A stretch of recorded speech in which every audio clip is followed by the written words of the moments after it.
fins a Porrera per conèixer un dels vins del Priorat, Clos Dominic. El Paco ens espera a la plaça del poble. Som-hi!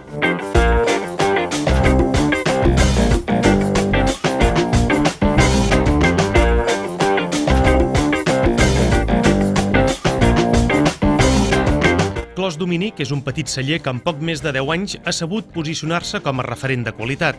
Volem conèixer l'especificitat de la zona, el clima, la terra, els costers, que conformen la personalitat del vi del Priorat i per això anem amb en Paco fins a la finca de Clos Dominic, als afores de Porrera. Paco, com va sorgir la idea, el pas que us va fer decidir a ser productors? Bueno, jo des de petit ja els meus pares tenien una finca molt bona aquí a Porrera i doncs, bueno, des de petit havia viscut una miqueta aquest món, no? I llavors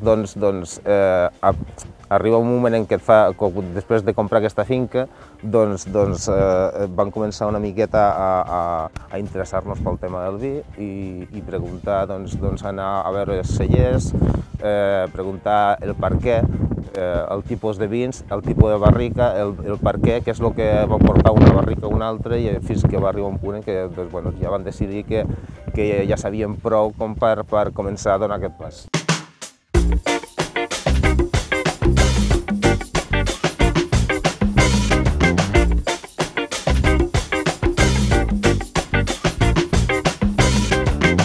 D'aficionats a respectats. En pocs anys, Clos Dominic ha passat de fer vi de garatge a guanyar-se el prestigi internacional.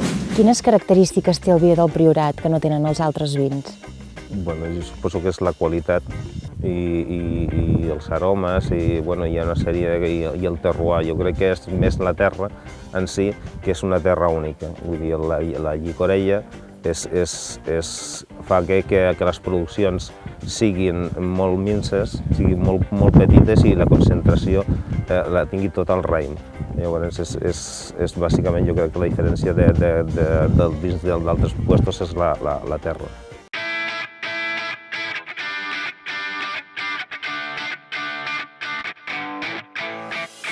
Paco, aquí al Priorat tot està plantat en pendent, sigui amb terrassa, sigui amb coster, com la que tenim aquí darrere nostra. Això seria un coster. Això és un coster. Quins avantatges té? Bueno, els avantatges que té és la qualitat. Aquí estem veient una vinya que té 10 anys i que als 10 anys té una producció de 200 grams per cep. Això, en qüestió de qualitat, és extraordinari. Els inconvenients és la manera que s'ha de treballar, vull dir, és tot més pesat de treballar, més complicat. Qui s'enfila aquí dalt a recollir raïm? Jo i la família.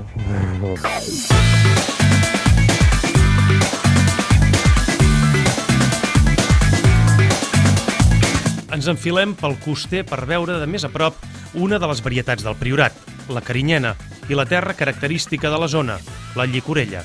Tot això que estem trepitjant és llicorella, oi? És llicorella, sí. Que surt per tot arreu. Li dona unes característiques especials al raïm. Molt. Mira, té Anna. Què és això? Això és carinyena.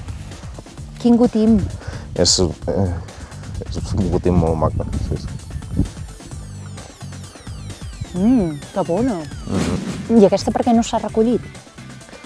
Perquè el gotim surt després del raïm i a l'hora d'agafar la verema el gotim és un pèl més àcid, un pèl més verd, i llavors ho descartem. No considerem que no té la qualitat com per d'això. Ara està impressionant, el que passa és que amb això no faríem res. És més la feina que dona que no passa el que pots treure d'això. Per tant... Paco, és la millor carinyena que he tastat mai. Gràcies.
Anem amb el Paco fins al celler, al centre de Porrera, i per les dimensions de seguida ens adonarem de la precisió amb què aquí s'hi treballa. Això és el celler.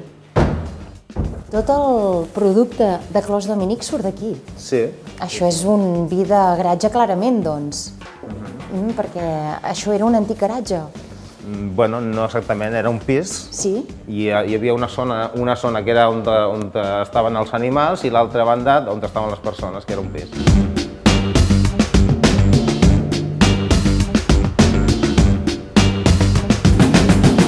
Aquestes dimensions no són les dimensions d'un celler que ens imaginem, sinó que són unes dimensions petites on tot el procés es controla molt bé. Exacte. Nosaltres no tenim, o sigui, el nostre producte és completament natural i tot es controla de forma natural.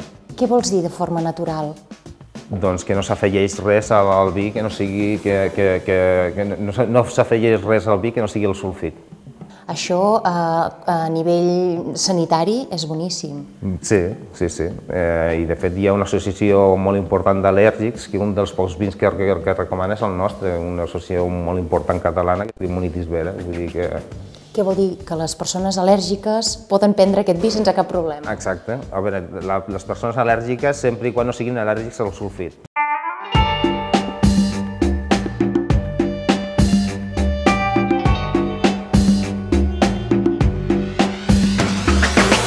La gamma de vins inclou el Clos Petó i dos vins guardonats, el Vinyes Baixes i el Vinyes Altes. Les medalles i les puntuacions estan molt bé perquè t'afiancen com a bodega, no? Però realment el que és més important de tot això són les persones. És la gent que tasta els teus vins i la que realment diu si allò és bo o no és bo. Per mi és el més important. Llavors, tenim el Vinyes Baixes, per exemple, que té 92 punts Parker, té de la prestigiosa revista Decanter 5 estrelles, que és el màxim que li donen a un vi, i ha sigut medalla de plata a Viena.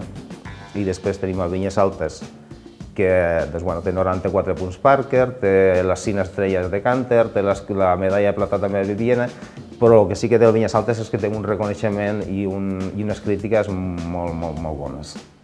Tastem aquest Vinyes Altes? Tastem.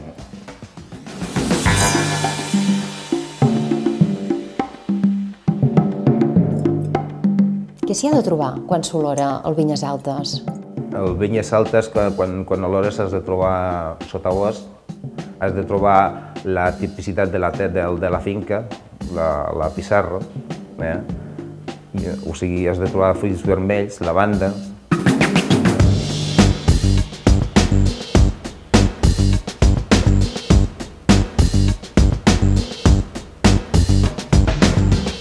I sobretot el que has de trobar és que és un vi molt elegant. Quan es diu que un vi és molt elegant, a què es refereix?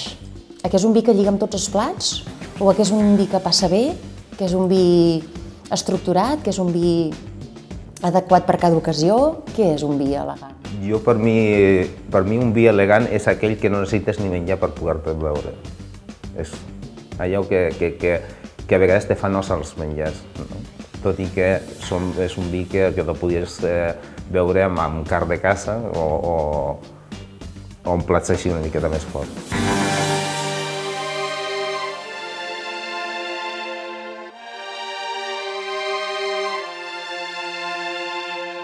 Paco, moltes gràcies per ensenyar-nos Clos Dominic, per obrir-nos les portes a Copatges TV i fins la propera. Ha estat un plaer.